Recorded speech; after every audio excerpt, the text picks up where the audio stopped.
I want to do a very quick video. We'll keep this short and sweet. I just want to talk about probably the most important thing you want to watch this week going into FOMC.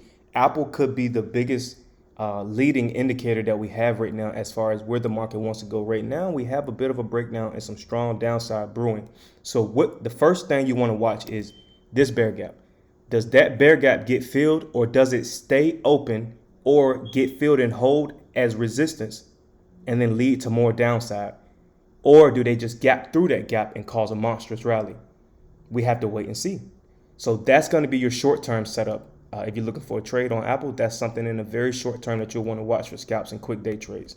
The next thing you're going to say, hey, if that bear gap turns out to actually just be a setup for a bullish ripper, then what you're going to be looking at is this bull flag essentially play out. That's pretty much saying the same exact thing. You're just trying to figure out which way the more medium or longer term move might be, because you're going to get more follow through, being that this is a bigger time frame setup. You're including way more price action. The final thing you're going to want to look at is this pivot area. We know chart patterns only tell us that there is a critical area nearby. That's what we care about. That critical area is this pivot area. If that pivot area fails, price is going to collapse. And then your monthly setup is going to play out. We'll get to that in just a second. If this pivot area holds, they're going to fill this gap. Bull flag more than likely plays out. But short term, you're going to get a more than likely a gap fill, or at least a good chunk of it to play out and get filled. So talking about the monthly, what we have here is simple.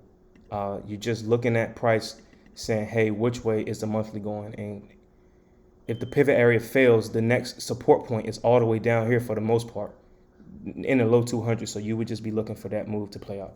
That's literally everything.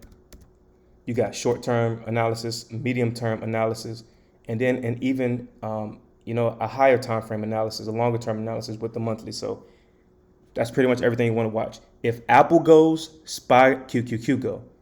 I think Apple has always, for the most part, been a very good leading indicator, and you're just going to want to keep an eye on this and see which way it goes. So if SPY is above all-time highs and we start to go push into that gap, that gap is probably going to get filled. And, just vice versa. Just kind of look at it like that.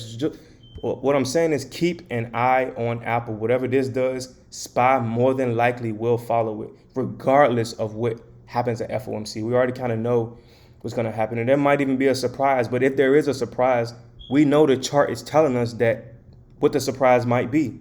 So just keep an eye on Apple throughout this week.